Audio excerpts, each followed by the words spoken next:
Hello, fictional. Welcome to the crossover What Ifs. Today we are gonna see, what if Naruto became a pony and fell in love with Twilight? Part 1. Huge shout out to DragonLS for this story. If you end up liking this video, please consider subscribe, so without further ado, let's get into the video. O land of the rising sun, land of the leaves, O land of nature. Why did this happen? Please don't let this situation get any worse for our friendly neighborhood knucklehead, Naruto. Our orange and black jacketed, blonde genin was currently slamming his head into a nearby wooden fence repeatedly. As he continued to bore his way into the wood, he started to wonder why he was even doing so in the first place. He stopped momentarily to ponder this, rubbing his now throbbing forehead under his Konoha headband. His thoughts, still a tangled mess, unraveled temporarily to inform him of just why he was assaulting the fence. It involved him banging his head repeatedly once again with a renewed vigor as he recalled the events. It wasn't that long ago, 15 minutes to be exact. It was mid-afternoon in the breezy town of Konohagakure, and Naruto had a plan. A prank. A devious excuse to laugh his ass off. He had just gotten back from a rescue mission involving Gaara and needed a way to rid himself of stress. What better way to kill said stress and time between missions than to make someone's life a living pain for a few minutes? It was a simple plan really. Naruto was out in an alleyway, a path frequently taken when one needed to go to the Hokage Tower. He had a cardboard box on his head emblazoned with "Please open me" on the front in big bold kanji and a couple of innocent looking pellets. Why was the cardboard box on his head? It could have been because he wanted to be stealthy. It could have been because he could talk to boxes in some dead language that only he knew. Or he was just an idiot to begin with. Regardless, Naruto took the box off his head and set it upright with the pellet still in his hand. He brought the pellets into the sunlight in order to inspect his guaranteed success of laughing the day away. A red and blue pellet, each polished to a glossy finish, were necessary for this devious prank to work. "Ain't pellets," Naruto muttered mostly to himself, "this is going to be funny as hell." Naruto took a deep breath and began to push some of his chakra into his right hand, the one holding the pellets. As he infused the pellets with some of his chakra, he immediately placed them inside the box and closed it up, making sure no sunlight would reach inside, unless someone were to open it, of course. As Naruto looked around for anybody walking up the alley, he set the box in the middle of the road, being careful as to not agitate the contents any further. Then, he dashed behind a nearby trash can, giggling like a little schoolgirl. 5 minutes had passed, and not a single person had came down the alley. Not a soul, not a creature, not a single one. Naruto peeked out from behind the trash can. No footsteps, no whistling, no talking, just utter silence. Naruto crossed his arms, thinking.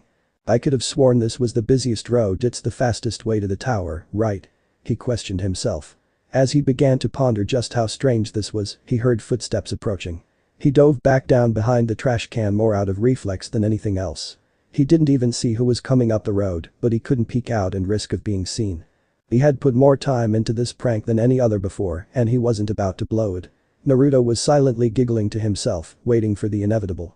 The footsteps grew ever closer. They immediately stopped, maybe no more than 10 feet away. Naruto assumed that whoever it was just stumbled across his present. Hook, line, and sinker. Hehe, Naruto said to himself quietly. His face sported a devilish grin of delight. What he heard next took that grin right off his face and uppercut it straight off into next year. Oh my. What's this box doing here? I wonder what's inside, said a familiar feminine voice. Naruto swallowed, his Adam's apple forcing its way down into his chest, knowing who that voice belonged to. Immediately, he jumped out from behind his hiding place wide-eyed, watching a familiar raven-haired girl with white pupils crouch over the box. The girl already had one of her hands spreading open the folds of the box when Naruto finally found his voice. Hinata, don't op. But it was too late. As soon as she opened up the flaps completely and looked up, the box exploded. Blue and red smoke flooded the area after the explosion, billowing out from where the box and Hinata had been. The smoke slowly started to dissipate after a few short seconds, which seemed to last an eternity for Naruto until Hinata came into view. The look on her face was that of an injured puppy. Mouth agape and eyes wide open in blatant shock. She stood there with blue and red markings all over her clothes, her face, and even her hair, creating what seemed like an art experiment gone wrong. Hinata looked at her hands, shaking as the red and blue paint dripped off her and mixed together into a purple concoction. Naruto took a step forward towards Hinata, trying to utter something, anything, but couldn't bring himself to. Hinata slowly looked up towards Naruto, eyes twitching on the brink of tears as she slowly backed away. Step by step, she backed away, each step bringing her closer to a full breakdown until the third step back. With tears coming out of her eyes, she turned around and ran away. Naruto took another step forward, raising his hand in front of him, as if he was about to grab something. Oh boy. Hinata. Wait. This is all a big misunderstanding. Naruto shouted. But his words fell on deaf ears as she rounded the corner and fell out of his line of sight. His shoulders slumped down as he turned to orient himself to the wooden fence running along the alleyway and began smacking his head into it over and over again. Which brings us back to where Naruto is now, contemplating just why he went ahead with this prank to begin with.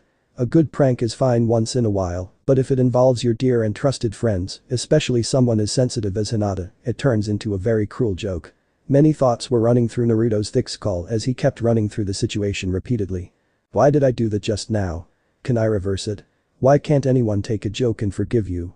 The fight between the fence and a hard head wasn't making any notable progress. Would Hinata hate him after this stupid prank? Why didn't he chase after Hinata after she ran off crying? Was it because he didn't want to rub salt in an open wound? Or is it because he didn't want to make it worse with excuses that she wouldn't believe? Several similar thoughts flooded his mind, but none of them gave him an answer. As he kept up the valiant effort against the fence, a man walked by, sporting a straw Japanese hat that kept his entire head out of the sun and wearing nothing but a black and silver Japanese robe. Attached to his belt was an assortment of small oddities, such as a couple of brown pouches, each a different size, a couple of bottles of strange liquid, and even an assortment of small needles. The man seemed to have long black hair, wrapped in a ponytail, as well as the face of an innocent and kind man. He saw the young blonde banging his head over and over into the fence, muttering how he's hated and unwanted. He raised his brow and walked up behind the kid. "You'll get brain damage if you keep that up, young one," the ponytail man said. Naruto stopped banging his head against the wall and turned around quickly, flinching when he saw a man standing no less than a foot away from him. The blonde took a deep breath, leaned against the small cratered wall, and stared back at him. "Maybe I should get it after what I did. What I did was unforgivable." "So you accidentally pranked a close friend of yours, I'm starting to understand why you were leaving a dent in that wall." The man felt sorry for the way Naruto was treating himself earlier, so he took Naruto to Ichiraku's. Ichiraku's ramen, as Naruto had claimed, was the best place in all of Konohagakure, no, the world, for ramen. As Naruto stuffed his face, he nodded a couple of times towards the man. "The foi painful," Naruto said with his mouth full, splattering beef broth and noodles across the table. The man blinked. A bead of sweat made its way down his face before he snapped out of his stupor. "Swallow your food please, that's just plain rude," the man said as Naruto swallowed the face full of food in just one gulp. "You're a prankster?" the man asked. Naruto simply nodded as he faked a smile. "The best prankster in all of Konoha. No one can match my talents," he said proudly. Naruto paused, suddenly realizing he was both talking and eating with some foreign stranger. Better yet, he didn't even know his name. "I'm Naruto by the way. What's yours?" The man only smirked at Naruto's sudden urge to be courteous. He only shrugged in response. "Yajirobe.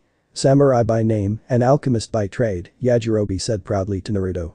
Naruto tilted his head at the last title he called himself, alchemist. Yajirobe nodded, tilting his straw hat forward. "Indeed, an alchemist, a person who can create tonics, remedies, or, as you folk commonly say, people who can turn lead into gold." Yajirobe broke out into a full-bodied laugh at the last comment he made. Of course, turning lead into gold is a bit of a ridiculous fairy tale, since it isn't even possible. Naruto owed to the small but simple explanation of what an alchemist was. The small bottles of liquid on Yajirobe's belt caught his eye, curious about what they contained. "An alchemist, huh? So you can create things like food pellets and soldier pills or something?" Yajirobe only laughed at Naruto's comment. "Something like that. Alchemy can be used in all sorts of ways, it's nearly endless," he said with an arm leaning on the table, smiling at Naruto. "You could create a tonic to boost your strength, a tonic to make you immune to disease, or even create an explosive that can burst into flames upon impact. Alchemists have been around for centuries, my friend. Most of the things you take for granted were created and improved upon by others like me." The more Yajirobe explained to Naruto about his profession, the more he became curious of this alchemist thing. "Can it be used for pranks?" Naruto asked.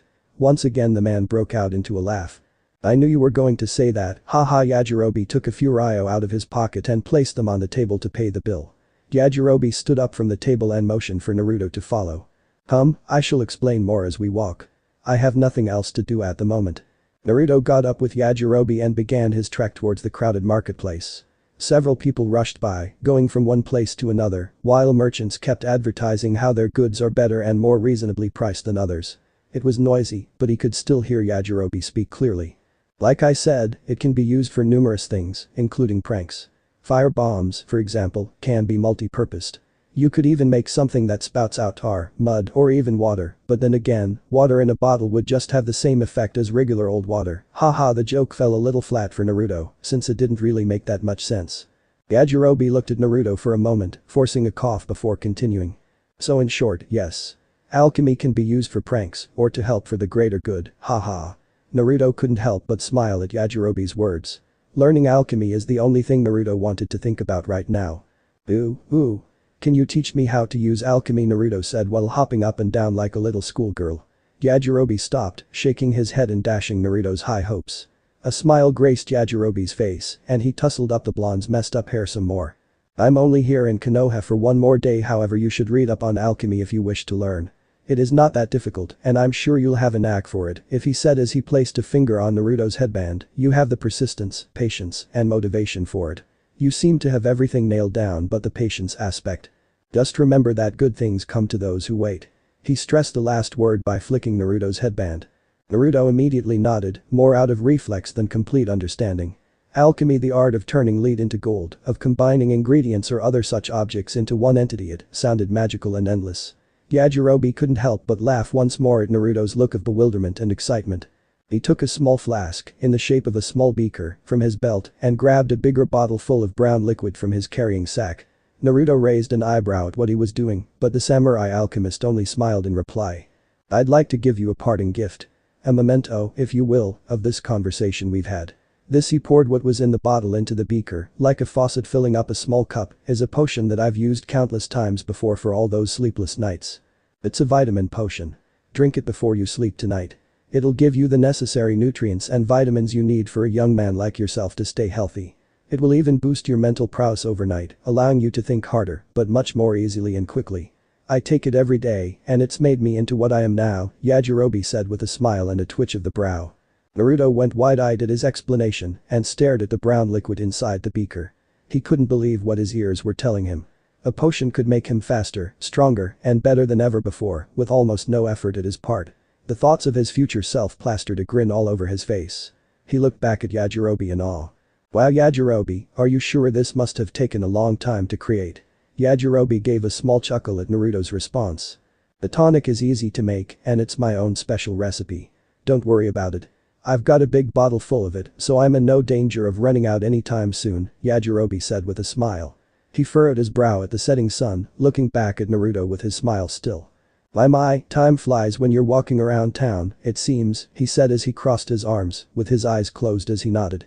He opened them once more and said, it seems our time was short but pleasant at that. I will be departing come first light tomorrow. Naruto looked up with a pair of puppy dog eyes towards Yajirobe. But Yajirobe. Can't you stay in town for at least a couple more days? Yajirobe only shook his head at this comment, causing Naruto to frown. Then the samurai patted Naruto on the head once more. I hope to see you tomorrow then, Jana. Late at night. The moon cast its radiance all over Konoha, bathing the town in silver moonlight as the inhabitants slept, dreaming peaceful dreams. Some used the night to their advantage. To kill people in their sleep or go out and party all night long or stand guard and watch over towns to make sure that the peace is not disturbed. Naruto sat on his bed cross-legged, holding the bottle that Yajirobe handed him not long ago.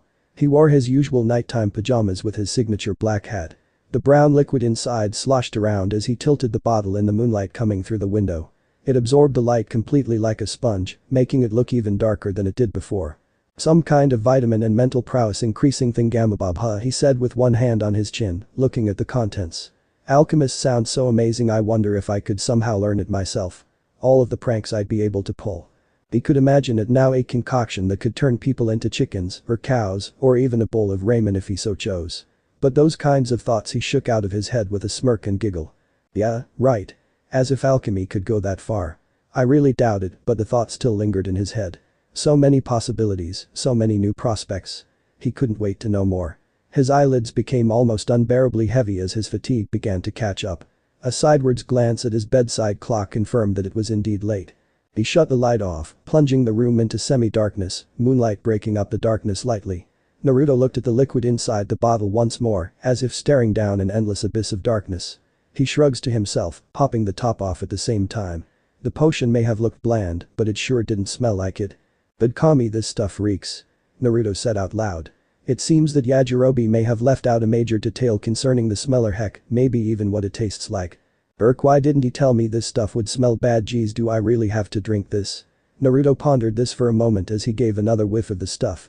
Well, it certainly didn't smell any better than before. But then again, some say the taste is different from the smell. He could just be exaggerating.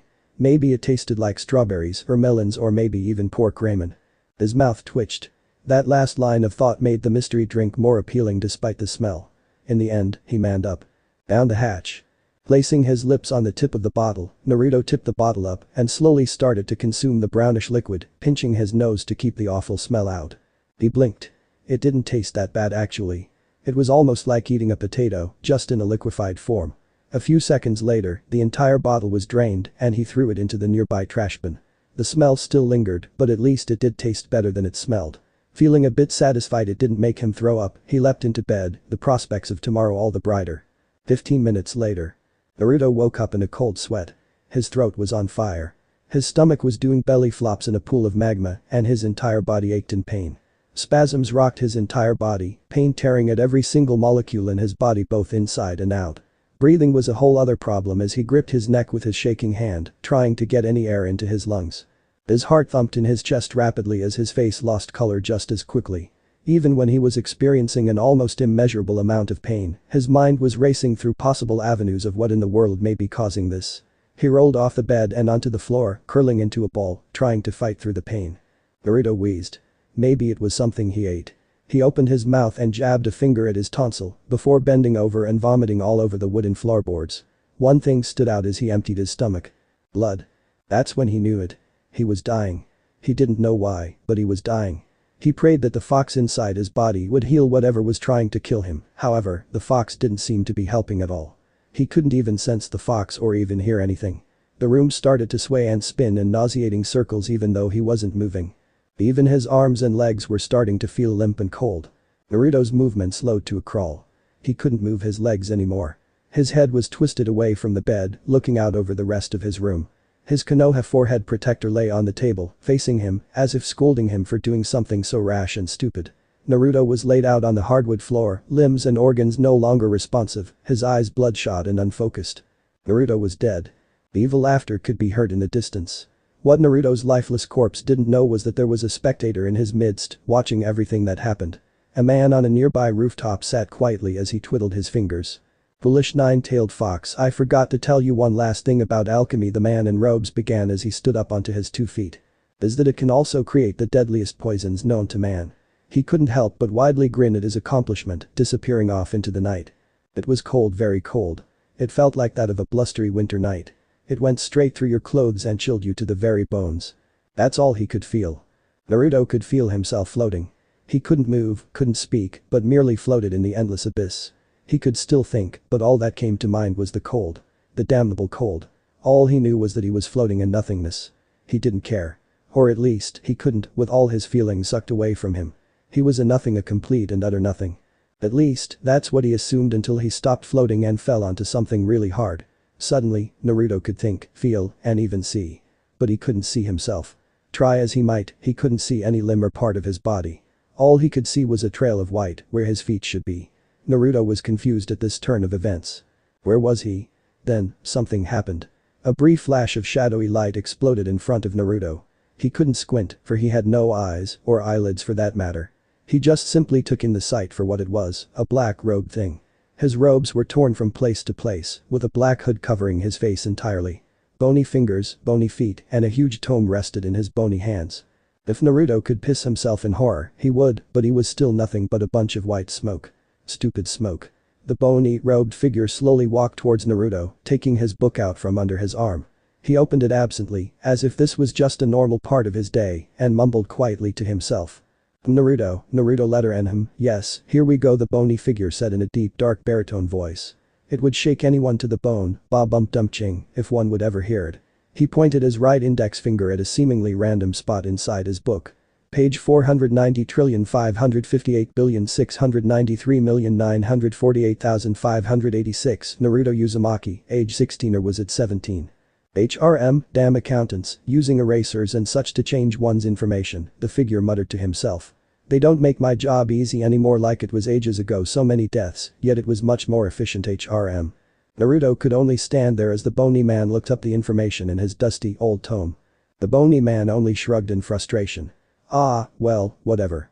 How you died is what mattered, anyway. The words hit Naruto like a sledgehammer to the nuts. Died. Him, dead. Naruto was dead. He couldn't believe it. He wanted to yell out in agony on how much bullshit it was, but he couldn't make a peep. The bony man looked up from his book, seeing the white figure of Naruto shift from side to side, as if it was having an angry spasm. The bony man only shook his head. Yes, you're dead. Like gajillions of others have realized. Get used to it. I'm tired of seeing you pesky souls throw such a fit about it. It's not that bad, honestly. Especially when I, Death himself, have to take care of you piles of smoke and souls, yet it only makes my job harder with the higher-ups, the bastard said Death as he scratches his head with a bony-tipped finger. Now, sit still so we can confirm your cause of death. Naruto still couldn't believe it. He was dead and the Grim Reaper himself, aka Death, is looking up his information. Is this what happens to people who die? They appear in a sea of darkness and nothing, and then get looked up like it's some damn bank. The fact that he was a soul didn't help matters either. He had so much to live for. Hinata, Kakashi, the old bat of a Hokage, he was dead, and he probably would never see them again. Ah, yes, your cause of death. Death said out loud. Naruto snapped out of his reverie, bringing his full attention, grudgingly, to Death. Well now. Seems like you died of major poisoning to the stomach and heart, good choice. At least in terms of a slow and painful death. You've even had some previous near-death experiences, too very interesting. Death closed his book with a sharp thump and looked at Naruto's soul. Very foolish of you to drink something that could kill you. I mean, what were you thinking? Something so vile and disgusting looking, and yet, you didn't even think twice about it. When I was your age, back when cavemen and dinosaurs existed, I know there was. Naruto couldn't hear him anymore. He tuned him out to try and sift through his own memories. It came back to him now. Pain. He was writhing in pain on his hardwood floor, and the cause had to be that vitamin thingamabob the alchemist gave him. How could he have been so foolish? Why wasn't he suspicious of him from the start? But did it even matter anymore? Yes and no. He wanted revenge, but since he was dead, there wasn't any point. And that's how I ended up getting a horse and a caveman hitched. It was an experience that was insulting, and a mental image I'll never be able to erase from my skull. I hope you're happy with the story, cause I'm not. Naruto stared at Death again, his attention finally gravitating back towards the Reaper. Death tilted his head before shaking it in disappointment. Not listening, Well, anyway, you're in purgatory right now. I hope you're happy, because people that normally die get sent straight to heaven or hell immediately. No second chances. However, Death said, walking towards Naruto's soul. There are special cases. Ones that have proven themselves worthy, one way or another, he said as he poked Naruto's soul where his heart would be. Naruto felt nothing. What? Still not simple enough to understand. Kids these days. Death bent down to eye level, at least where the eyes would have been, before continuing, there's a chance for you to live again. A reincarnation, if you will. This brought Naruto's attention fully on Death. A way to be alive again. There was such an option. If Naruto still had feelings and limbs, he would jump for joy. Of course, he could do no such thing. He settled for shifting his corporeal body side to side. Death nodded. Yep. There is a way just for someone as special as you. You have to complete 2 tasks. The first task is probably the hardest out of the 2. I'm warning you now. Be prepared, for there are no second chances. He closed the book, which dissolved into black smoke, leaving his hands together, palms facing each other. He opened them once more like a book, and in its place was an orb of light. It gave off light similar to that of a prism, rainbows dancing inside as if trapped. He closed his left hand, and the ball disappeared into his bony clutch. He placed his hands behind his back and shuffled around a little before bringing both hands back in front, each hand a fist. Pick the correct hand, and you win the lifetime of life, I suppose. Naruto couldn't help but think that the skeleton was a few bones short an actual skeleton. Death was, literally, gambling with Naruto's ticket out of here. But if it was his chance of being alive again, he would have to play along with it. He didn't have much else to lose except the chance at life again. Naruto's soul shifted from side to side, unsure which hand it was in. He had a 50-50th chance, so it was all a matter of luck. Then again, when was the last time he had a stroke of good luck? The more he stared at the bony hands, the more he couldn't decide. That is, until he saw a small glimmer of light in one of Death's hands. There. That hand. Naruto shifted his soul to the right, trying to sign language Death into choosing the right hand. He looked at his right hand, bringing it up in front of Naruto's soul. You choose this one? Move your soul around if you say yes. Naruto shifted around anxiously, confirming it. Too bad. He opened his hand revealing a small, shiny coin. Not the ball of light, you lose, thanks for playing. Despair. That was what Naruto felt at that very moment. He was tricked. That shimmer was a false lead, playing off his uncertainty perfectly. He lost. Plain and simple. He began to disappear, slowly fading into nothing as the white mist that was his soul dispersed into the surrounding nothingness. But then, he heard something very peculiar. Laughing. Naruto looked up at Death, expecting him to be laughing at his expense. Apparently, he was, but for a different reason. Haha, hoo boy, that gets them souls going every time the all shining the coin trick, haha, that was a good laugh. Needed that, you're gonna be alive no matter what happens anyway, can't let an opportunity like that pass me by, know what I'm saying? Death said with an amused look. Naruto wanted to kill him now. He didn't care. He just wanted to kill him for mocking his very being. However, being a soul, his options were severely limited to that of either bobbing and weaving or standing still. Oh, how he wanted hands and feet just to take care of funny bones. Death stopped joking around and just waved his laughter off. Ooh, okay then. Anyway, I believe it's time to get this underway. Ah, that's right. There's one more loose end. It's about your hotel guest that was inside that swirly stomach thingy. A seal, you humans call it, I believe. Naruto looked back at Death.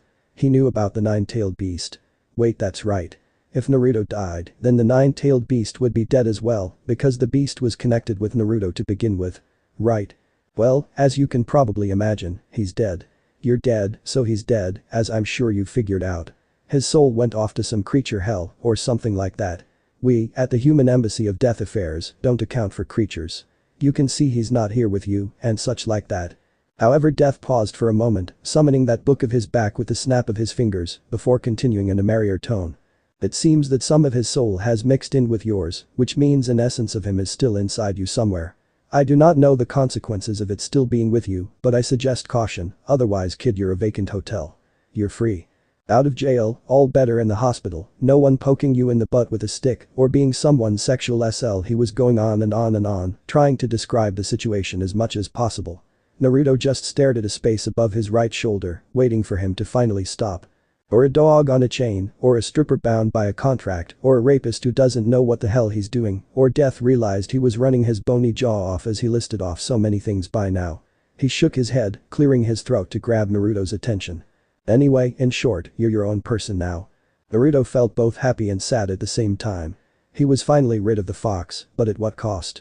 His death. Inside the smoke, his soul was trying to reason with itself at 100 miles per hour. While on the outside, he stayed ever vigilant. The ultimate poker face, if you will. Death wrote in his book, filling out the important details that were obvious with his mechanical pen. The pen had a skull on top and had a label on the back of the skull with number 1 Reaper inscribed in a flourish style of handwriting. It was kind of funny how Death would have a personal item like that. With a click of the pen, the tip went back inside, and that was that. He made the book go poof with a snap of his fingers. Have a nice trip in your new life, kid, he said while pulling the lever down. What? Before Naruto could do anything, his world started to swirl in place. The darkness looked like a whirlpool with white mixed in, which slowly developed into the entire light spectrum, from the reddest of reds to the violetest of violet. He felt his mist form gravitate towards the center of the spinning vortex. As his soul was sucked in, the last thing he could remember was his soul shifting and turning, as all the pretty colors made him lose consciousness, or whatever consciousness Naruto even had to begin with. Everything became blank, as all was consumed. Later, in the Everfree Forest. Twilight, why are we in the Everfree Forest? This place gives me the creeps. Because Spike, we need to get a certain kind of mushroom that grows only in this region for Pinkie Pie.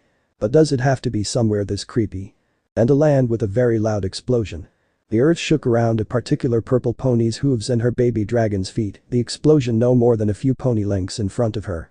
However, it wasn't just any kind of explosion. It was a big purple puff of smoke and light, expanding out as it dissipated out into the air. Twilight Sparkle, a unicorn, and Spike, the baby dragon, slowly moved towards ground zero cautiously, curiosity dominating any other instinct. Twilight, what was that? It looked really dangerous. Spike yelled as he tried to keep Twilight between him and direction the blast came from. I don't know, Spike, but we need to check it out. I don't know, I'd rather go home. Spike lost his footing, tripping over something on the forest ground. Twilight turned back to see Spike on the ground, covered in dirt, a very displeased look on his face. He immediately got up and dusted off any dirt that covered him. As she checked to see if he was okay, she spotted a particular object on the ground, the very same object that Spike tripped over. She stepped around Spike to get a better look, absent-mindedly knocking Spike over into the dirt once again. "It's the mushroom we're looking for, Spike. We found it," she exclaimed with a smile. She turned toward Spike, who stared at her in disdain. "What? We found what we were looking for. Next time, watch where you step and you won't get dirt everywhere." Spike opened his mouth in protest before sighing in defeat, not even trying to argue. He grudgingly caught up to Twilight, pressing forward towards the explosion, eagerly wanting to show her up in some way, shape, or form. "I thought he said he wanted to go home, not check out the explosion. I'll never understand him," she sighed and raced off toward him. What they saw near the tree line was a sight to behold. There was still some purple smoke lingering around a certain point. The purple fog lifted slowly until a stallion came into view. The light yellow-colored earth pony stallion had a head full of blonde hair that went all the way down to his ears and all the way down his upper back, a mane, if you will. That wasn't the strange part, though. He wore some rather strange clothing, an orange and black jacket with some swirly patches on the shoulder areas. The stallion mumbled. It was very weak, but that meant one thing. He was alive. Immediately, Twilight checked the mysterious pony, looking for any marks or injuries that might be life-threatening. Thankfully, there were none. The purple unicorn lifted the stallion as gingerly as she could manage off the forest floor using her magic. She brought him close to her side and faced Spike, worry plain on her face. "We have to get him back to Ponyville. Come on, Spike." Naruto was tired, his eyelids felt heavy, and his entire mind, his body, even his own sleeping, it all felt different. Not in a wrong kind of way, but just different. All he wanted to do was sleep. But even if he wanted to dive into that slumbering abyss, it wasn't happening. Something kept jabbing him in the side, sharp enough to hurt without piercing. He grudgingly dragged his mind out from under the proverbial blankets and shoved it into gear, yawning at the same time.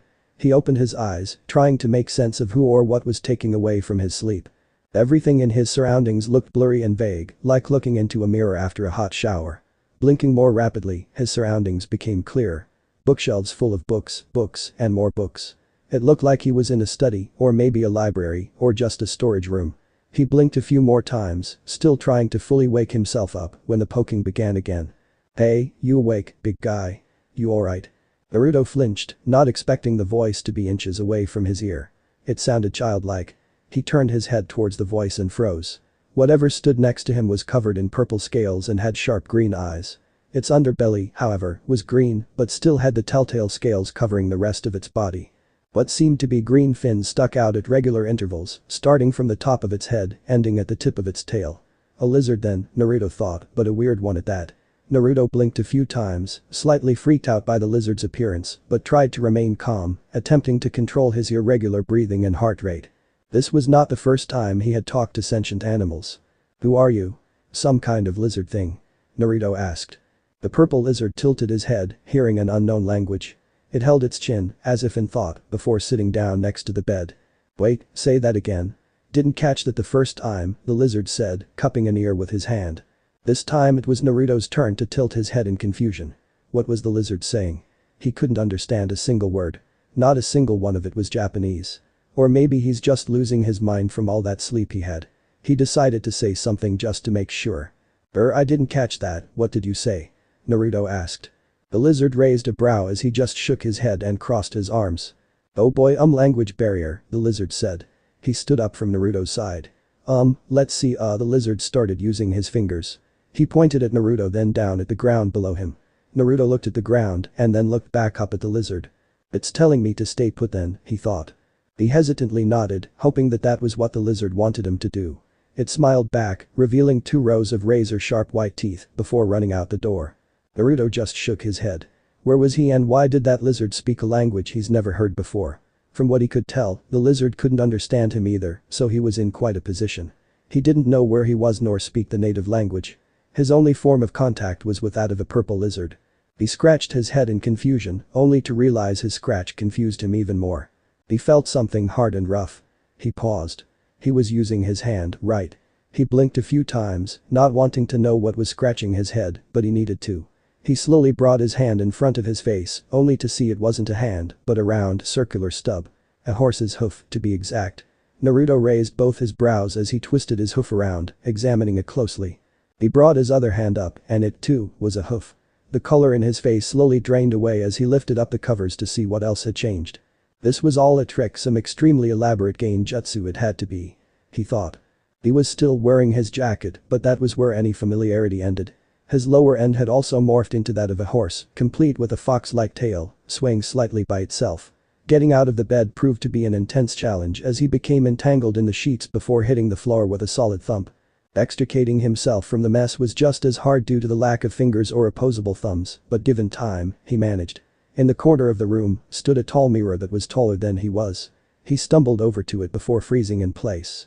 "Wow, what the hell is this?" he blurted out, shocked beyond all belief. He was a freaking horse. "What do you mean you can't understand him, Spike?" "All ponies speak Equish," Twilight Sparkle asked, slightly peeved.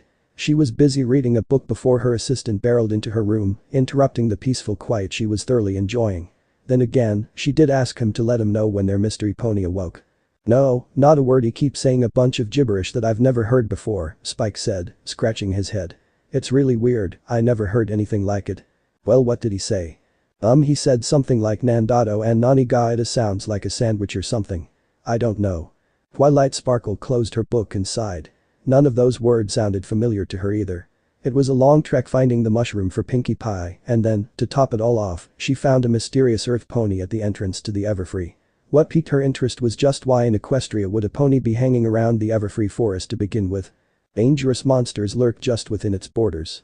The situation was bizarre enough until her friends decided to pay her a visit after hearing about how she was dragging an unconscious pony through town. She shooed them all away, stating that she had this situation under control and that she just needed to talk with the strange pony. Now, here she was, babysitting a pony she didn't know, or at least Spike was wanting to know just who he was and why he was next to the forest. She took the book off the table using her magic, placing it back in its proper place among the bookshelves before getting to her hooves. "Let's see if I can figure out what he's saying." Naruto went back to the bed, still stumbling over his new pair of legs before laying back down. Not even 10 minutes had passed since he came to, and he was already tired. As he contemplated his next move, he heard footsteps coming from the doorway. He sat up, hoping whoever came through could explain what was going on. Was it the lizard? No, the footsteps were too heavy to be that small thing. The purple horse with a beautiful purple mane walked through the open doorway. Even her eyes were purple. What seemed to be a horn extended out from her forehead, at least he assumed it was a girl, judging from the color palette and the curves of its face, and on her butt was a tattoo of a 5-pointed star. 2 streaks of color ran down the center of her hair and continued down the tail, one red and the other a slightly lighter shade of purple. What happened next almost made him jump out the window. "Can you understand me?" It spoke. The horse thing spoke. He didn't understand a word, but it spoke. He stared blankly at the purple horse, tilting his head at the same time. "You can't understand me, can you, horse, Thingy?" As she heard the yellow pony speak, she hung her head. "You're right, Spike, I can't understand him either." "What should we do, Twilight?" "Maybe." Twilight started to think. There had to be some way to convey herself to the pony in front of her. If words wouldn't work, what else would? Something tugged at the recesses of her mind, struggling to get out into the light. Of course. She remembered reading a book about first contact between the Griffin Kingdom and Equestria a few weeks ago. Princess Celestia herself figured out how to communicate with other sentient species that spoke different languages using a modified telepathy spell. "Hey Spike, could you grab that book on Pony Griffin history? I know I left it somewhere in my study." She yelled down the staircase. An affirmative grunt was heard before, moments later, Spike trudged into the room, carrying the book in question. She grabbed the book using her magic, sending Spike sprawling onto the floor, clearly not expecting such a rapid exchange. Still nonplussed, he muttered to himself as he walked back downstairs, presumably to finish his daily chores. She opened the book, scanning for the pages detailing the spell, before stopping at a seemingly random section. A few seconds later she had the basics of the spell memorized and ready to use. "It's alright, I'm not going to hurt you. I'm just going to see if I can read your thoughts, that's all." Twilight's horn shined with magic as she brought it up towards Naruto's forehead. Naruto didn't shy away, now staring avidly at the shining horn. With a small jolt, her horn touched his forehead, sending a small shock through his body, giving him a slight headache. Twilight closed her eyes, focusing more magic into the spell, trying to probe Naruto's head for any way to communicate. Naruto was a bit scared. Whatever she was doing, something felt off. Almost like an itch on the nape of his neck, or that eerie feeling when you think you're not alone in an empty room. "Can you hear me?" Naruto blinked, his eyes now the size of saucers. "What was that?" "I said, can you hear me? Can you understand me? I'm trying to talk to you through my thoughts." Whoever was speaking, it still didn't make a lick of sense. Now he was just plain aggravated. The headache was becoming more painful as each second ticked by, and he was still stuck at square one. It was the purple horses doing with that stupid shiny horn, he thought to himself. He lifted his front leg, shoving the horse away from his head. That's when it happened. As he distanced his forehead from the tip of her horn, a bright purple line of something was attached to either end. Before he could think about it even more, Twilight opened her eyes in shock, the one solid purple beam of light changing into a bubbling red. The beam of light slowly collapsed in on itself. Then it exploded. The house rocked slightly as the small explosion took place in the library, filling it with red smoke and sending them both into coughing fits. Naruto tried to speak, coughing all the while. Cough, what the heck just happened? Cough, you darn horse, Naruto said before stopping himself. Something was off. Did he just speak differently? But it sounded all the same to him. Even Twilight tried to speak through the smoke. Spike, who are you calling cough a darn horse? Twilight said in the smoke. Spike ran in through the doorway, seemingly unaffected by the smoke, worry written all over his face. Twilight. Are you okay? I didn't call you a darn horse, said Spike, now slightly confused. As the smoke cleared up and the coughing fit stopped, he could see both of them, wondering what just happened. Naruto actually understood what they just said. His mouth felt different, but he could understand what he was saying too. Did that freak accident have something to do with it? Hey, I can understand you. Naruto said gleefully. Twilight and Spike went wide-eyed as they saw and heard Naruto talk. I can understand you too. Twilight said with a smile. Me too. Spike said. But how? What was that weird glowy thing you just did to me? I couldn't understand you before. Naruto asked, curious. Neither could we. Twilight said. So how? I don't know, she said with a frown. I was trying to read your thoughts, so maybe I could find some way to understand you, but then something interrupted the flow. She trailed off into incoherent mumbling. She didn't know what happened nor could she explain it. Maybe your spell backfired, Twilight, said Spike. No. It couldn't have been, I had it right. Twilight slumped onto the floor, feeling a bit ashamed and refusing to believe it had backfired. She always thought her magic was perfect to the T, but that was just wishful thinking at best. Then Naruto spoke up. If you ask me, he sat up onto his haunches, both forelegs behind his head. I think that mistake was a rather good one. Now we can all understand each other. I mean, what more could you want? Twilight lifted her head up and stared back at Naruto. He sported a magnificent grin, rivaling that of Pinkie Pie. She found herself smiling back. Really? Believe it? Twilight shook her head, a blush slowly invading her cheeks. Well, thanks, I guess. It all worked out after all. Naruto nodded, satisfied that she wasn't sad anymore. One crying girl was enough. I do have one question though, Naruto asked. Twilight looked back, brow raised. What is it? The blonde pony scratched his head with his own hoof, still trying to get used to the odd feeling of no fingers. Where am I? Well, you're in my house, the library section, to be more precise.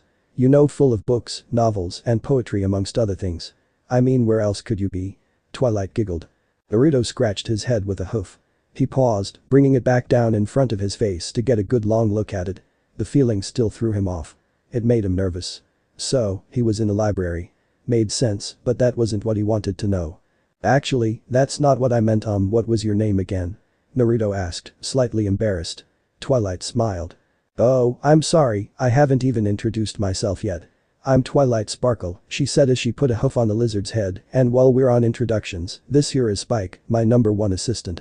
Her gentle patting evolved into a small noogie on the purple lizard's head, which he batted off almost instantly, looking slightly aggravated. Hey, I'm not just some assistant, I'm a handsome dragon who gets all the ladies. There was a brief silence as Naruto stared at the purple dragon, a single sweat drop rolling down his face. Did he just call himself a dragon? He asked himself. Naruto merely shook his head, trying to get his brain back on track. I'm, Naruto. Naruto Uzumaki. Nice to meet you, I think. He nervously stated. What a weird name, he thought. Spike sounded normal enough, but Twilight Sparkle. Was that her first name or was that a combination of the two? He didn't know. Twilight wrinkled her brow. Naruto? Twilight enunciated, trying to sound out the odd name. That is a rather strange name. Sorry, but I've never heard of such a name or pronunciation before. Yeah, I guess everyone finds my name a bit strange. He never understood why his name sounded strange to everyone he met. Maybe she just thought the pronunciation was weird. He just shrugged. It's my name, though, so. Oh, of course. Don't take it the wrong way, I just. No, course not. Another awkward silence. That is, until Spike spoke up, tugging on Twilight's mane. Why are you so quiet, Twilight? I thought you'd be bombarding him with questions by now, Spike whispered, glancing back at the orange pony. I'm thinking, Spike. It's not often we have a foreign pony over for a chat, Twilight whispered back. Naruto tried to speak up. He still had questions that needed answers, and the sooner he got them, the better. Yes, Naruto, right. Yeah, just exactly where are we? What country am I in? What city is this? Where's the nearest ramen shop? You know, the important things. Twilight looked at Naruto with a mixture of understanding and confusion written on her face, the latter mostly at his last question. She giggled quietly before standing up and motioning towards the door with a hoof. In that case, let's head down to the living area. I'm sure we can find the answers to your questions, either through me, Spike, or the library's books. Besides that, I have a few questions of my own that I need answered. I sense a mutually beneficial trade in the foreseeable future. Naruto couldn't disagree with that. He didn't know where he was nor how he arrived here in the first place. It was a good opportunity. As he followed Twilight down, he kept stumbling, still not used to using 4 legs instead of 2. Twilight raised a brow as she turned her head. You okay? Yeah, just give me a second. I'll have walking mastered by the end of the day, believe it. Twilight blinked, confused by Naruto's strange answer. In the living area, Naruto sat down on a comfortable 2-seater couch, a brown wooden coffee table in front of him, while Twilight and Spike sat across from him on a similar couch. Spike was leaning back, relaxing, having just gotten back from making tea for every pony. Twilight poured herself some tea before sipping from the teacup gingerly. In Naruto's eyes, she looked sophisticated.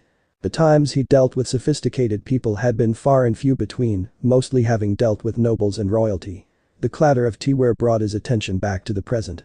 So then, Twilight said, putting her front hooves together, what exactly do you want to know, Naruto? This was as good a time than any. There were so many questions that required answers that trying to choose one was like forcing him to say what his favorite flavor of ramen was. Needless to say, that was impossible. However, he needed to start somewhere. Might as well start with something blunt and direct. What am I? There's always a thing when it came to Naruto's first question. It was always a doozy. Twilight's face stayed neutral, although slight twitching was evident around the eyes and mouth. Eventually, she responded. You're kidding, right? No, I'm not, believe me, it's going to get weirder, hehe, Naruto said, chuckling awkwardly. He didn't know why he thought that was funny, but he needed to laugh at something. This was all too surreal to be just a dream. Twilight rubbed her chin, before shrugging and continuing on as if nothing had happened. Well, we're all ponies, or if you want it scientifically, Equestria. There are 3 kinds of ponies. For starters, you, she said, gesturing in Naruto's direction, are an earth pony.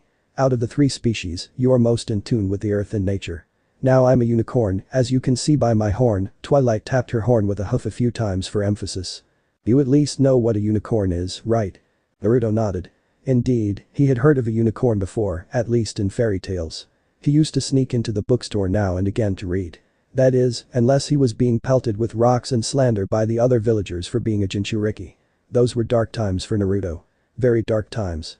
I've heard what unicorns are, but I never thought I'd actually get to meet one. Twilight looked slightly taken aback. Wait, you mean you have never, in your entire life, seen an actual unicorn? Naruto nodded in confirmation. Twilight just grew more confused and irritated. Do I mean, for Celestia's sake, were you born yesterday? Maybe I don't know where I am, what I am, and I certainly didn't have these hooves before, he said, waving a 4-hoof around for emphasis. I had fingers and feet, like that lizard thing has.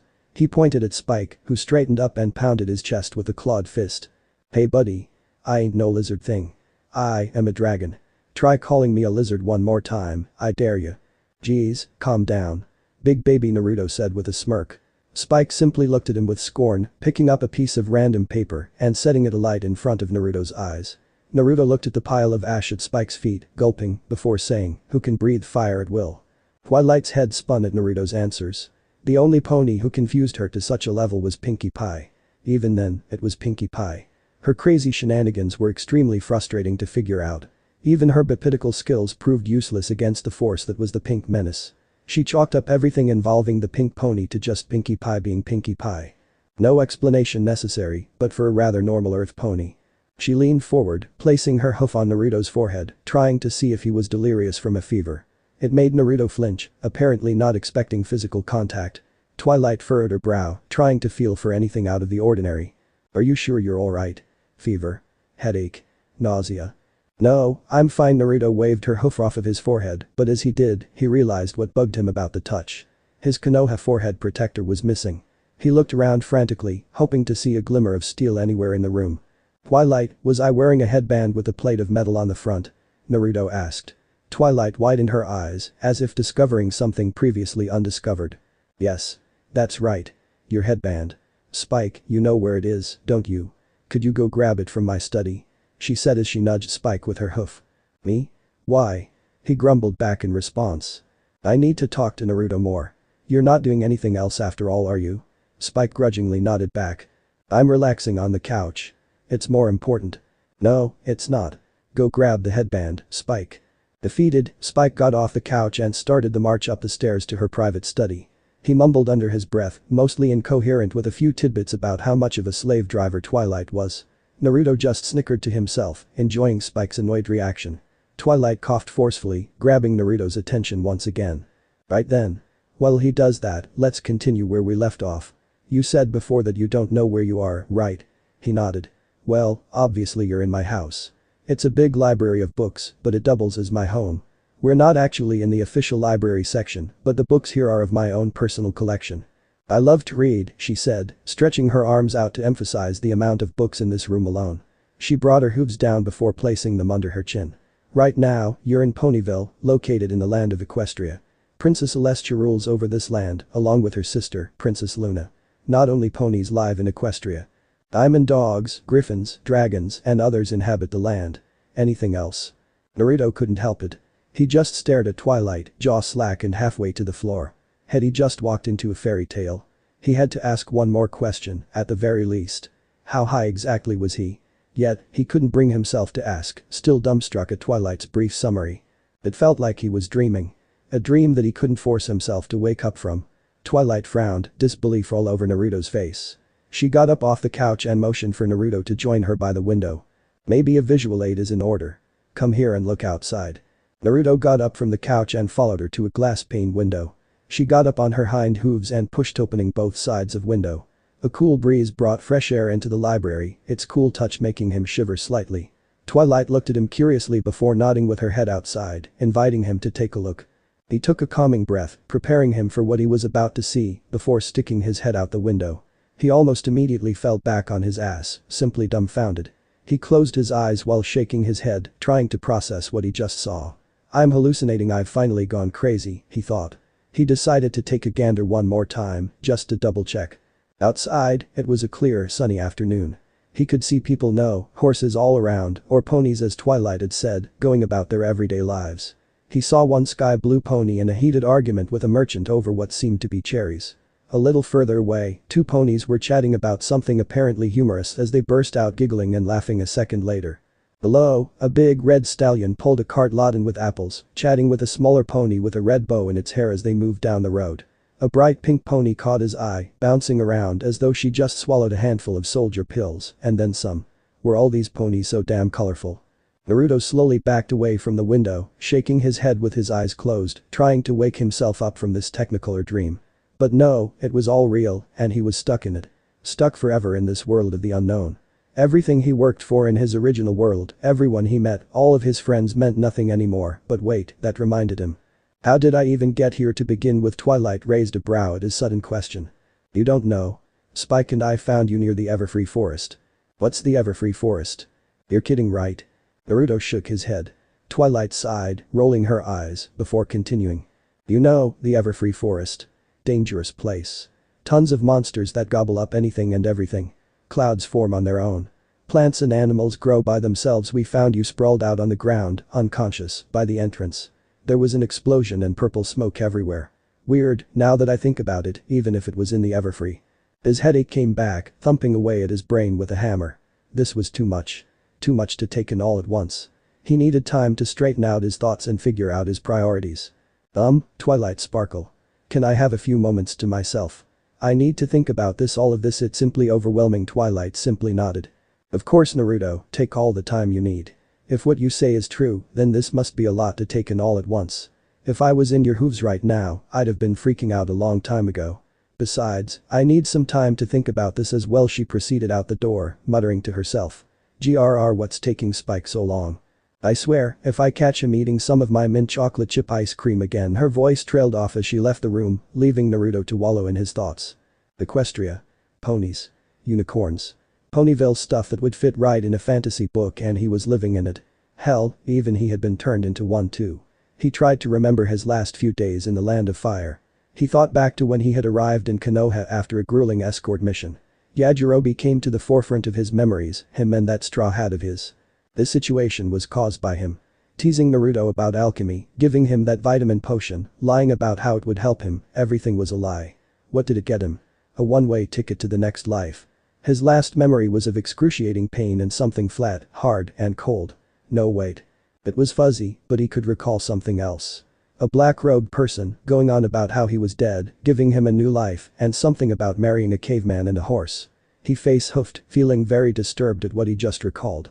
But getting back to his memories in hand, he was given a second chance in life, just not the one he had left. He banged his hoofs on the windowsill, anger coursing through his veins.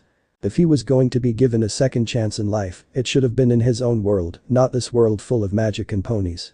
Was this his version of a sick joke? Or was there another reason for it? So many questions and so little answers, Naruto thought. As he started to flesh out other important details, such as the possibility of returning to his own world, or if they have a pony equivalent to Raymond, the sun dipped below the horizon, darkness blanketing the town. Naruto snapped out of his memories from the absence of light. How long had he been standing there, thinking? He took his hoofs off the windowsill and proceeded to stretch, much like that of a cat. He finished by cracking his neck twice, once to the left and right, before sighing in relief. Turning around, he found Twilight a few paces away sitting down, facing him. She waved at him with a small smile on her face. "Hey, are you alright?" "Yeah, I'm fine, I think. Thinking about things helped me clear my mind a bit, I think." Twilight nodded. As she did, Naruto noticed a metallic sheen on her forehead, right above where her horn stuck out from her head. He pointed at her forehead, more specifically, at the swirling symbol now visible through her hair. "Is that my?" Twilight blinked. She followed his line of sight to her forehead and tapped on it with her hoof, eliciting a metallic ping sound. She gasped before using her magic to take it off and fold it onto itself, the metal plate facing skywards. "Oh, right. I kinda forgot I had that on. I found Spike asleep on my cushion in my study." "That baby still tries to shirk his responsibilities, I swear," Twilight said, as she rolled her eyes. "It was still on my table, so I picked it up to hand it to you. I put it on to see what it would feel like," and she twiddled with her front hooves nervously. "I guess I forgot I even had it on." She placed a small bundle of fabric in front of him. At least some things haven't changed, he thought. The metal was polished to a shine, the scratches embedded into the plate stuck out like a sore thumb, souvenirs of past missions and training. The black strap was still as soft as the first day he donned the protector. The icon of the village of the leaves embedded into the plate dead center, a constant reminder of his duty as a ninja.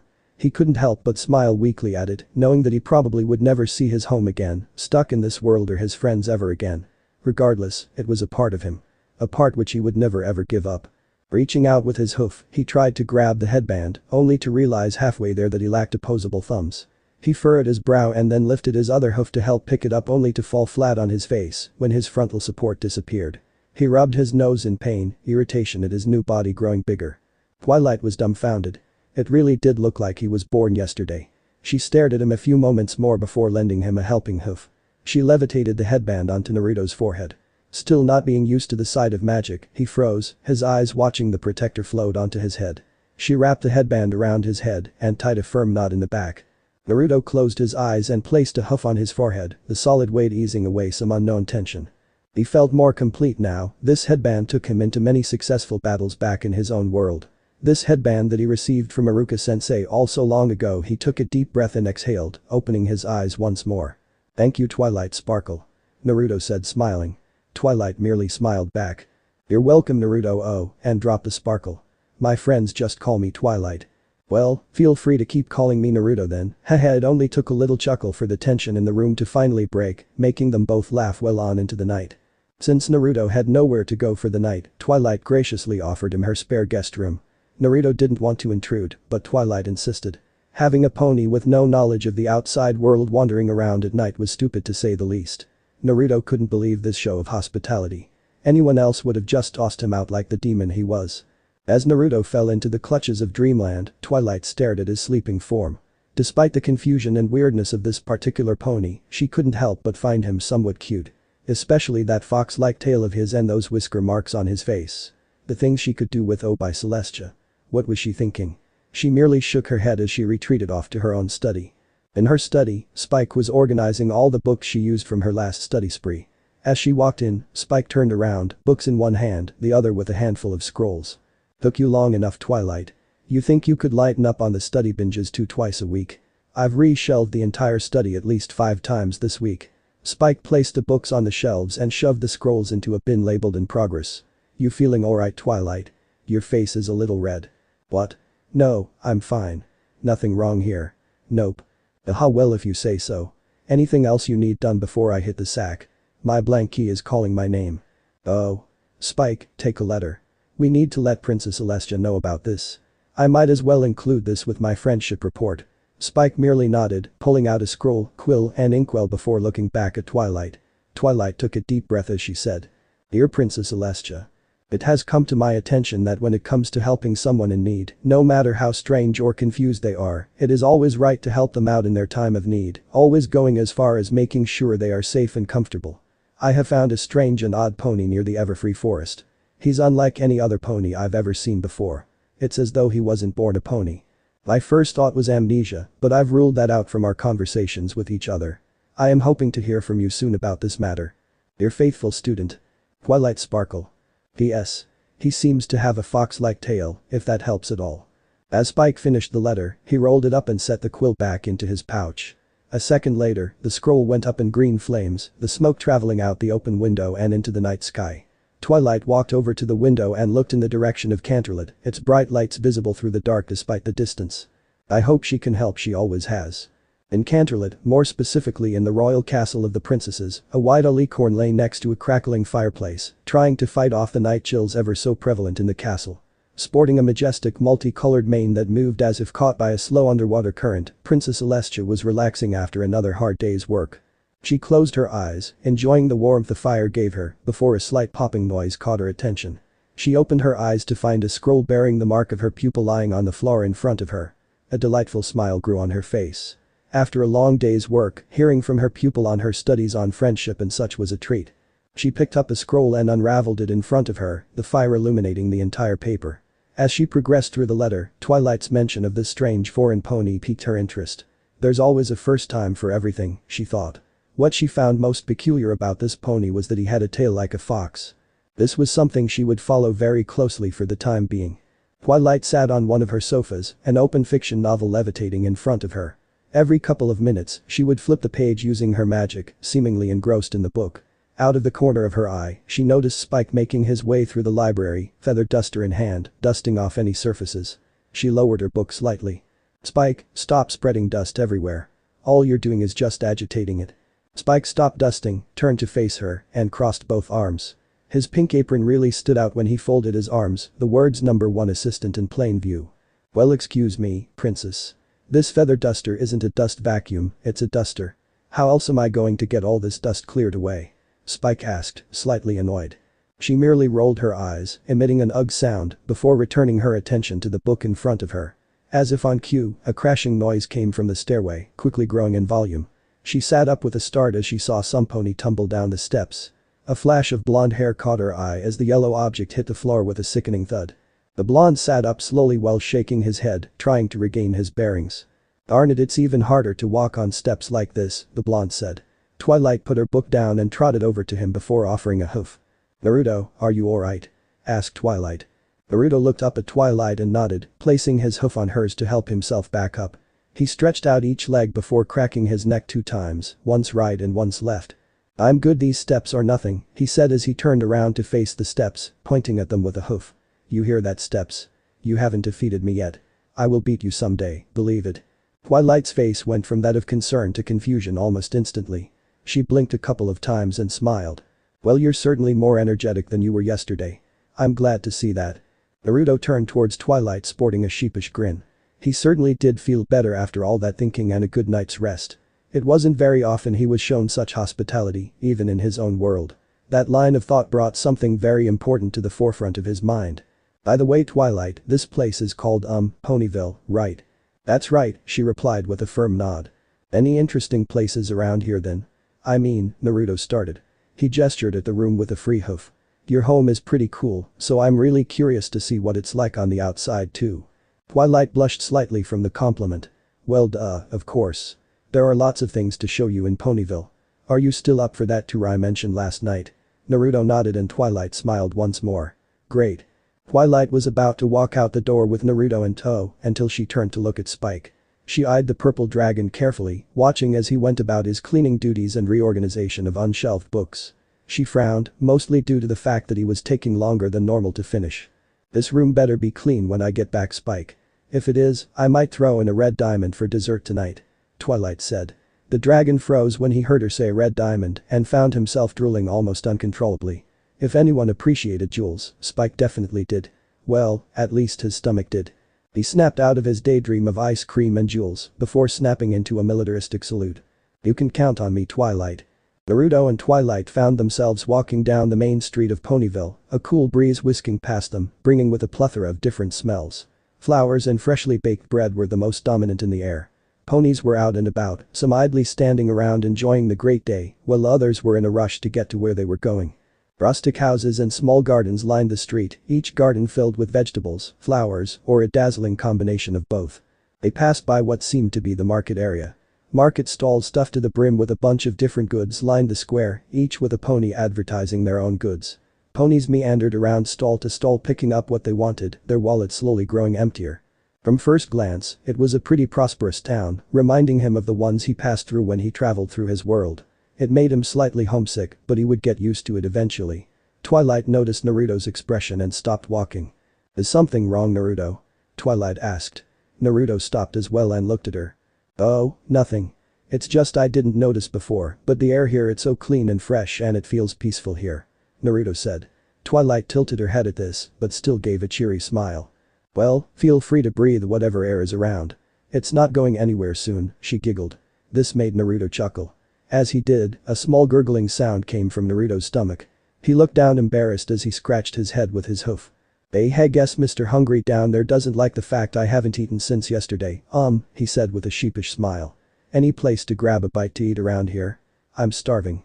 Sure, I know a nice sweet shop around here that we could go to. Would that be fine? I'm feeling a bit peckish myself. A sweet shop. When was the last time Naruto had any sweets? It didn't sound too filling, but then again beggars can't be choosers. Lead the way. Haha. As they continued walking down the street, something caught his eye. It was a house of gingerbread. Complete with graham crackers, icing, cherries, sprinkles, and gumdrops. He hadn't seen anything that amazing before. He stood there in awe, his mouth slightly drooling. He looked at Twilight, the corner of his mouth starting to twitch. Do we have to eat that entire house? I mean, even I have limits, Twilight giggled. Why, of course we have to eat the entire house. Legends say that the first pony to eat it all in one sitting will never have to worry about going hungry ever again. Twilight said sarcastically. Ha ha, very funny, Twilight, mocking my hunger like that, he said with a chuckle. In response, his stomach gurgled again. A slight red blush grew on his face as he walked towards the building with Twilight. This is Sugar Cube Corner. Mr. and Mrs. Cake run the place, and they can make just about anything that includes sweets. A friend of mine even works there, and she enjoys what she does, she said with a smile, but she can be pretty crazy at times. I can't wait to try out whatever they have here then. Although why would you call your friend crazy? Well, you'll see. Inside was actually pretty stylish. Rows of cakes, cupcakes, pies, cookies and whatnot lay on shelves and inside glass cases. It could have passed as a candy shop if not for the cakes on display. As they looked at all the sweets, a high, obnoxious voice came from the doorway behind the counter. Ooh-oh. Customers, customers. Welcome. A flash of pink whizzed out the door and abruptly stopped in front of them. The pony had a pink coat of fur, hair of even lighter pink, and a trio of party balloons on her flank. Naruto tilted his head as Twilight giggled. Hey there, Pinkie Pie. How's business? Twilight said to the hyperactive pink pony. It's going great, Twilight. Ooh. In yet another pink flash, Naruto found himself nose to nose with a new pony. He flinched backwards slightly, his personal bubble having been popped rather instantaneously. However, it didn't stop there. Pinkie Pie bent her head and neck in such impossible ways to examine every inch of his body that trying to follow it all made him dizzy. Ooh, ooh, ooh. Who's this? He looks like a cat, but maybe he's a cat pony. She poked her hoof at Naruto's face. What with a whisker mark, she then brings her hoof up towards his ear. And the spiky hair, she caught sight of his tail and lunged for it, encasing it in a full body hug. And this beautiful and fluffy foxtail of his. The pony paused, somehow floating above the ground, wrapped around his tail. Wait, foxtail? Why would a cat have a foxtail? Maybe you're a cat fox. Hee hee. No wait. A fox cat. What Twilight mentioned to him earlier was an understatement. She looked like she was in a constant sugar rush with a handful of soldier pills thrown in for kicks. He never saw anyone or anything move that fast before. Even some of the ninjas back in Konoha couldn't hold a candle to her speed and dexterity. Nonetheless, he felt more uncomfortable every second she was near him, that is, until he heard her call his tail a foxtail. Naruto furrowed his brows in thought and looked back. Now that he stopped to think about it, it did resemble a fox's tail. It was bright orange with the tip a snow-white color. Twilight came to the same conclusion as she gasped in realization. Hey, you're right, Pinky.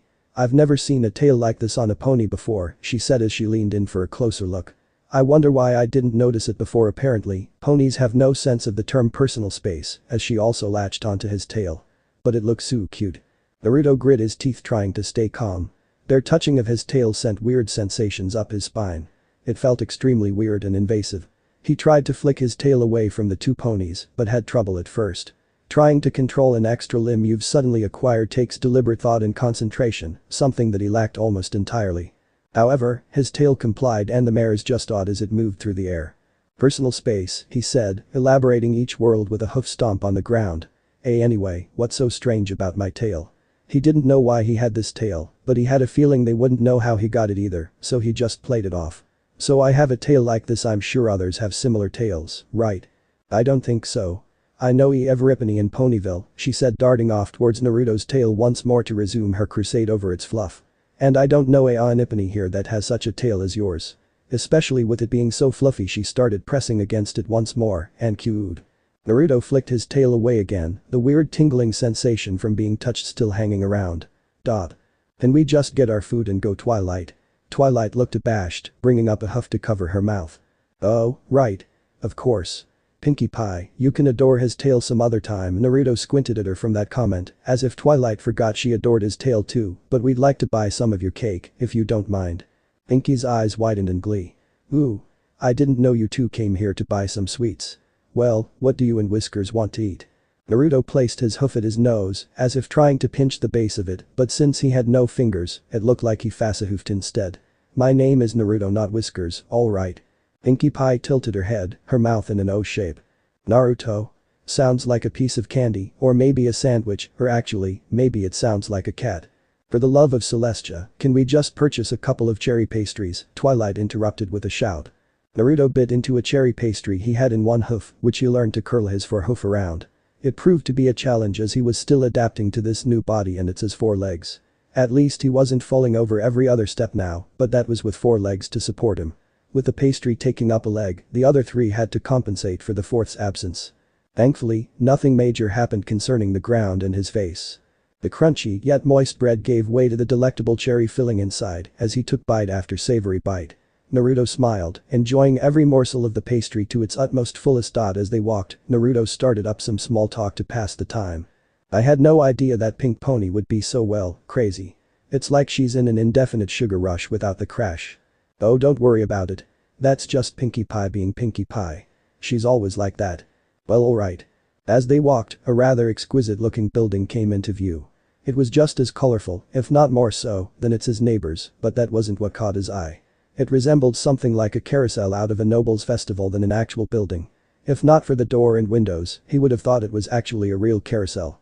Twilight followed his line of sight before gasping slightly.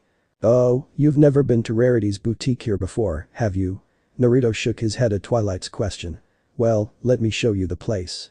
We're good friends and her store is probably the best place for pony clothes in all of Equestria. Her tailoring skills are top-notch, as she would say. Naruto shrugged. Alright, sure. Let's go. They both finished off their pastries at the same time before proceeding towards the boutique. As they walked the doorway, Naruto could see vast amounts of clothes, tailoring tools, and mannequins scattered all around. This was, indeed, a tailoring shop. A small voice drew his eyes toward a snow-white unicorn. She appeared to be concentrating on a mannequin which was on an elevated platform surrounded by mirrors. She was wearing red glasses and had a tape measure hanging loosely around her neck. Her purple hair was styled in such a way that it curled and swirled around itself. This simply won't do, it needs to be somewhat longer, the white unicorn said, taking a few measurements with her tape measure. She turned away from the mannequin that had the unfinished design and walked to a table with piles of fabrics. Rarity. Are you busy? Twilight said, trying to get the white pony's attention. Rarity's head popped up from the table and turned to face her, smiling in delight. Oh, hello dearie. How are you? Rarity's smile turned into that of absolute horror. Her jaw dropped as she saw Naruto. Her eyes darted all over his body, apparently giving him a once-over to end all once-overs. He froze in place, not wanting to elicit something like the crazed pink pony from before out of someone else by accident. Then her eyes slowly crawled to the back of her head and she collapsed on the ground unconscious. Twilight had already sprung to action, her horn glowing to slow the white pony's fall before catching her in her hooves. Rarity, wake up. What's wrong? What happened? She said as she shook her repeatedly, trying to wake her up. Instead of helping, Naruto just scratched his chin, trying to stifle a giggle. I know I'm good looking, but not that good, Naruto said with a chuckle. Twilight turned and voiced her own opinion at a much higher decibel level. Stop clowning around and help me, Naruto. After a few more seconds of jostling and shaking, Rarity came to, albeit slightly dazed and confused. She groaned, rubbing her head. Where am I? She locked eyes with Naruto once again before his pupils became the size of pin needles. Eek. That look. The sheer volume caused Naruto to stagger and fall on his ass. Rarity immediately stood up and looked at him with her repulsively. Just what are you wearing? She immediately walked to Naruto and picked up a corner of his jacket with a hoof. This terrible orange color scheme. She then started ruffling Naruto's hair, and that awful hair. You look positively dreadful, darling. How can you stand to walk around like this? I mean. Naruto was about to say something about how insulting she was being, especially since he loved the look himself, but caught himself when she froze and stared at an area behind him. He followed her eyes and found them fixed on his furry tail. She approached it. Naruto rolled his eyes in annoyance, waiting for the stream of insults about his weird tail as well. However, a familiar tingling went up his spine. He whipped his head around to find the white pony hugging and petting his tail. Oh my. This tail. It's simply wonderful. Your fashion sense may be horrible, but your tail, it just screams style. Once again, Naruto had to flick his tail away from another clingy pony, now hugging it to protect it from being assaulted by everybody else. Okay, what gives? What's with everybody and hugging my tail? That's the third time today. Naruto complained. Rarity backed away a couple of steps. I'm not surprised, darling. Your tail is simply fabulous. Oh, it's such a shame I do not have something as high quality as that. It would be simply divine. Naruto began to inch his way towards the door. Well, it was nice meeting you, Rarity, right? But me and Twilight really should get going. Twilight was still just standing there, an amused look on her face, deciding it best to just watch the proceedings instead. Hearing Naruto's plea for help, however, she finally spoke up. Sorry about that, Naruto. I didn't expect Rarity to. Twilight began, but was interrupted by Rarity. Oh my, pardon my manners, Twilight, I didn't mean to ignore you. I just couldn't help myself when I saw this mishmash of fashion stroll into my shop. I might have gone overboard just a tad. A tad, Naruto thought, was an understatement. Again, I'm sorry, Naruto, I should have known better than to surprise her like that. She's normally so reserved and well-mannered. I guess that meeting some pony new like you was just a little too much at once. I kind of noticed, what with the fainting and pestering over my choice in clothes, Naruto said in a deadpan tone. Twilight frowned. I hope you're not mad. What? Oh, no. Just a little rattled, that's all, Naruto said. So far, today had felt more like a mission gone wrong than an actual tour of the town. Then again, he did manage to meet some of the more interesting townsfolk. A pink pony on an unending sugar rush and a white pony who made the fashion police look bad. It was quite a day so far. It can't get crazier than this, he mumbled to himself. As if on cue, something fast him hit from behind, sending him flying forward before face-planting into the hard dirt road. When the world righted itself, he attempted to get back on his hooves, only to find that something was on his back, preventing him from moving. Yes. I found the fox, Fluttershy. I told you I could find him. He turned his head at the voice to find a cyan pony with wings sitting on his back, a smug grin plastered on her face. Her hair would have made rainbows jealous. The pony in question then proceeded to grab his tail, sending that peculiar tingling feeling shooting up his spine again. Hey. What's the big idea, bird brain? Let go of my tail. Naruto growled. The Pegasus raised a brow as she leaned in closer to Naruto. Hey wait, you're not a fox. What did you do with the fox, you fox? Oh great, yet another one, Naruto thought. Oh, no Rainbow Dash, that's not a fox, that's a pony. I think so, said a soft voice. A moment later, a yellow Pegasus with pink hair landed next to them. Naruto assumed that this Rainbow Dash was the one sitting on his back, judging from the visual cues and the name. I can see that. I bet he's hiding the fox so we can't find it. Hey, said Rainbow Dash, poking his head with a hoof, where did you hide the fox? Enough was enough. He flicked his tail out of her grasp and shook her off his back angrily. Once back on all four hooves, he turned to face the newcomers with built-up anger in his eyes.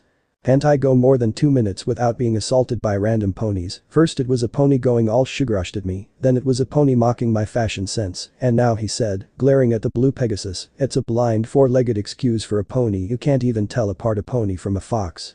What was that? Rainbow Dash said, slamming her head against Naruto's, who began to press back against her just as hard. Who are you calling blind, you cat-faced wannabe? Oh, now it's cat-faced. Are you sure you don't need glasses, or are you just that brain dead? Twilight and Fluttershy just stood there, watching the argument unravel in front of them. As their two colleagues kept verbally abusing one another, they struck up some small talk. Neither of them wanted to intrude on a moment such as this, and the tension in the air had reached an all-time high. So, Fluttershy, heh, she said, turning her head towards Fluttershy, what brings you and Rainbow here anyway? I heard something about a fox. Oh, yes, one of my foxes ran away in the middle of the night. Rainbow Dash and I were looking all over Ponyville when we came across you guys. Oh, he must be so scared, I hope he's alright. As Naruto and Rainbow Dash bickered in the background, now on the subject of rainbows and cotton candy, Twilight nodded towards Fluttershy. Ah, I see. Yep, definitely have to find that fox before it gets lost, Twilight said offhandedly, her attention mostly on the two arguing ponies. She pointed her hoof at Naruto. That's Naruto, by the way. He's new in town, or at least, I think he is. I was giving him the tour when we found you girls. Oh, yes, Fluttershy, however, seemed more interested in Naruto's tail than the fight at hand, as her eyes tracked its every move. You want some of this, you piece of cotton candy, Naruto shouted. Who are you calling cotton candy, you cat fox? Rainbow Dash shouted back. That doesn't even make any sense. It makes sense to me. He has a nice tail, it looks so adorable, Fluttershy said with a slight blush. Yeah, said Twilight, stifling a giggle. He gets that a lot. After a few more minutes of constant bickering from Rainbow Dash and Naruto, Twilight had had enough of this and forcefully separated the two using her magic. They both yelped in sudden realization that they were no longer on solid ground and began squirming, trying to force their way out of whatever was holding them. Alright, break it up. Let's be friends and stop fighting. Twilight said, looking each of them straight in the eyes. Despite the fact that they were being held aloft by magic, Rainbow Dash opted to flap her wings, giving her the appearance that she was just hovering there. Naruto, on the other hand, just hung in the air limply. Rainbow Dash smirked, savoring this small victory over the orange pony. He noticed his current predicament and just scowled, turning his head to look away from the three mares.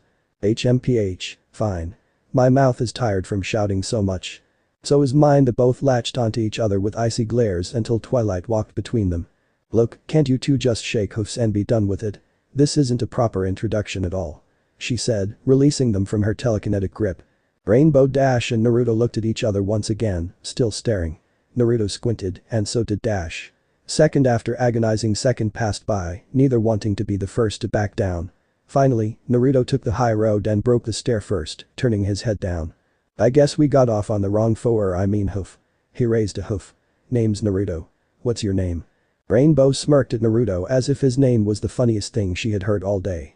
She lifted a hoof and planted it on Naruto's, each doing a quick single shake before withdrawing them. I'm Rainbow Dash, and you're looking at the fastest pony alive. Fastest alive, you sure are pretty fast with your mouth, said Naruto with a small snicker. Why you? Twilight put her hoofs between the two as they almost went at it again. How about we take a break, You can get to know each other later when we're not as busy. Rainbow Dash, don't you and Fluttershy have a missing fox to find? Rainbow Dash nodded at Twilight before looking at Naruto with disdain. We'll meet again, cat fox. You can bet your mane on it. Rainbow Dash took off into the sky once again with such speed that she seemed more like a cyan blur than anything else. Fluttershy took off as well, albeit at a much slower speed, before waving at them and trailing after her friend. Naruto rubbed his head lightly as they continued their walk through town. It had been a long day and it wasn't even time for dinner. Is life here always this random? Always admiring other ponies' tails and tackling them when they least expect it? Naruto asked Twilight. She shook her head. Not always, but it's not every day that some pony as unique as yourself comes to town. What do you want to see next? Well, said Naruto in thought. Ahead in the distance, Naruto could see a large barn up ahead. He squinted, trying to get a clearer picture of the building. It could be a barn for animals, or maybe it was a house shaped like a barn. His curiosity was piqued. He pointed at the barn with a free hoof. Well, how about Twilight? Naruto. Emergency. A purple dragon came running around the corner towards Twilight and Naruto, panting and sweating. I've been looking all over for you too. You need to come back to the library, quick. Why Spike? What's the matter? It's your house. Princess Celestia is there. Twilight felt her jaw drop. Princess Celestia is here. So this part ends here. Alright, that's it for today's video guys. Let me know in the comments section how was the story, and also don't forget to like, share and subscribe. I will meet you in another video. Bye bye.